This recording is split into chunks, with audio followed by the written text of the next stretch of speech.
నల్లేరు cut చేస్తున్నా. అసలు ఎంత లేతగా చూడండి, మన డ్రమ్ స్టిక్ లాగా అట్లా కనిపిస్తుంది.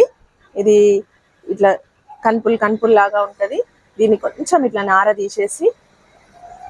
తీసేస్తే వచ్చేస్తుంది. ఈ తొనలని చిన్న చిన్న ముక్కలుగా కట్ చేసి పచ్చడి చేస్తాము. ఆల్రెడీ మన వీడియో ఉంది, పచ్చడి వీడియో మన ఛానల్లో పెట్టేశాను. మళ్ళీ ఈరోజు చేద్దామని కట్ చేస్తున్నాను. దీనికి కొంచెం దురద లక్షణాలు ఉంటాయి కాబట్టి కొంచెం ఆయిల్ రాసుకొని కట్ చేయాలి. కట్ చేసేటప్పుడు ఆయిల్ రాసుకోవాలి. ఇదంట పాతకాలంలో బోన్స్ ఇరిగినప్పుడు ఇది నూరి బోన్స్ కి కట్టు కట్టే వాళ్ళట, అది అతుక్కుంటాయట. అంత పవర్ ఉంటది ఇందులో. అందుకనే కాళ్ళు మోకాళ్ళకు నొప్పులకి బోన్స్ స్ట్రాంగ్ అవ్వడానికి ఇది బాగా యూజ్ అవుతుంది.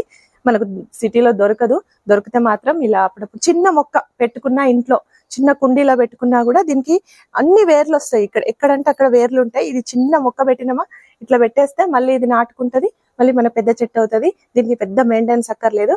చిన్నది ఇక్కడ ఉంటే దొరికితే పెట్టుకోండి, యూజ్ చేయండి. తప్పకుండా హెల్తీగా ఉండండి. ఉంటానండి. Bye bye.